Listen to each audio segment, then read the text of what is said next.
Another area that I work with are florists. You're either going to be working with florists that are kind of working out of their homes or sort of a shared space, or florists that have a brick and mortar space.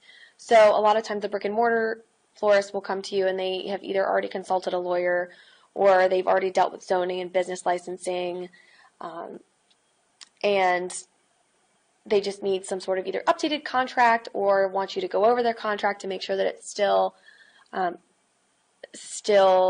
in line with all of the rules and regulations that they need to be following. Or you also get people who are working out of their houses and haven't dealt with lawyers before. And like I talked about at the beginning of the presentation, you need to make sure they are very aware of all the charges that you're going to be doing and that you're going to be incurring, and you need to explain to them the process, the legal process, and how it works. So especially in this area, it's somewhere that you want to make sure that you are addressing all of their needs in that way and communications-wise.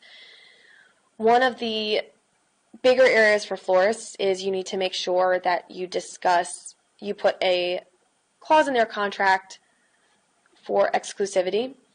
So you want to make sure that if a florist is doing the boutonnieres and bouquets for a wedding or an event, and Great Aunt Mildred comes in with a vase full of flowers for the altar, that doesn't get attributed to your florist venue, because if you think about it, that can damage their brand and their image, and they don't want that. So they're going to want to have in their contracts with their clients that they are the exclusive vendor for that event or for that even location of the event. Like you can have, if their clients aren't okay with only having one florist or exclusivity for, say, the entire event, that the florist is the exclusive contractor for the church, the exclusive contractor for the wedding venue, the exclusive contractor for the reception site. Anything like that might be a little bit easier to draft into as well.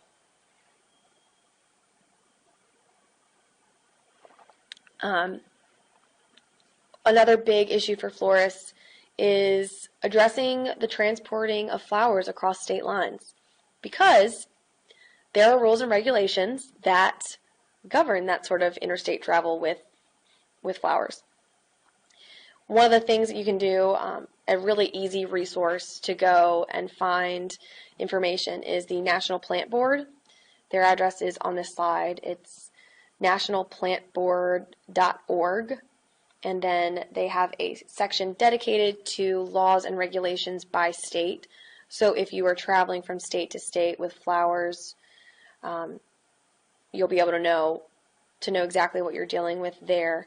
One tip is that plants shipped bare-rooted, which means cut flowers are involved in that, they are subject to fewer regulations than those that are rooted in soil. So sometimes you'll have to bring in trees, depending on what kind of venue you're decorating, and those trees are going to have a lot more regulations and rules than a cut stem flower that's coming from the same location. And the reason behind that is that the soil the trees or bushes are planted in can harbor more pests that could become an invasive species if transported across state lines or multi-state lines even. So that's just something to consider. And then also in your contract, you need to make sure a line is included that if for some strange reason that florist does get pulled over on the side of the road and they are not allowed to transport those flowers across state lines, that they are not responsible for what happens, because they have warned the client of the risk that might happen. If the client's okay with that going forward, then they can choose to use the flowers or trees or potted plants, whatever they want.